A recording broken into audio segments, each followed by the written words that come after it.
बंदर की समझदारी, दो बिल्लियों की समस्या का हल। बहुत समय पहले की बात है। एक गांव में दो बिल्लियां रहती थी, मीठी और तीखी। दोनों साथ खेलती, घूमती और कभी कभी खाने के लिए आपस में झगड़ भी पड़ती। एक दिन की बात है, उन्हें रास्ते में एक रोटी का टुकड़ा पड़ा मिला।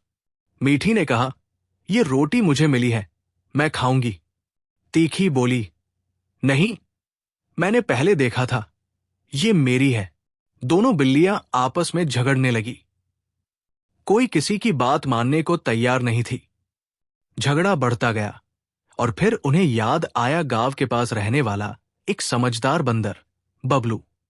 वे दोनों बबलू बंदर के पास पहुंची और बोली, "बबलू भैया, कृपया हमारी मदद करो। हम ये रोटी बांटना चाहती हैं, लेकिन बराबर हिस्से में।" बबलू ने मुस्कुराते हुए कहा, "ये तो बड़ी आसान बात है, मैं इसे बराबर बांट देता हूं।" उसने रोटी को दो टुकड़ों में तोड़ दिया, लेकिन एक टुकड़ा दूसरे से थोड़ा बड़ा था। बबलू ने कहा, "अरे, ये तो बराबर नहीं हुए। रुको, मैं बड़ा वाला टुकड़ा थोड़ा खा लेता हूं, ताकि बराबर हो जाए।" उसने बड़ा टुकड़ा थोड़ा सा खा लिया, लेकिन अब छोटा वाला बड़ा लगने लगा।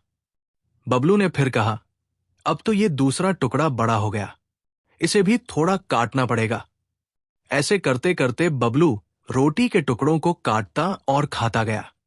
बिल्लियां उसे देखती रही। थोड़ी ही देर में रोटी के दोनों टुकड़े इतने छोटे हो गए कि बबलू ने उन्हें खा लिया और बोला, "ओह, अब तो रोटी खत्म हो गई, लेकिन देखो, अब दोनों हिस्से बिल्कुल बराबर हैं।" मीठी और तीखी एक दूसरे की तरफ देखने लगी। अब उन्हें अपनी गलती का एहसास हुआ। उन्होंने सोचा, अगर हम आपस में बांट लेती तो पेट भी भरता और झगड़ा भी न होता। वे बबलू से नाराज नहीं हुई, बल्कि समझ गई कि आपसी झगड़े में अक्सर कोई और फायदा उठा लेता है। उस दिन से मीठी और तीखी ने ठान लिया कि अब से वे हर चीज आपस में बांटेंगी और कभी किसी तीसरे को अपने झगड़े में नहीं घुसने देंगी। सीख: जब भी आपस में झगड़ा हो तो समझदारी से बात करके हल निकालो, वरना कोई तीसरा तुम्हारा नुकसान कर सकता है।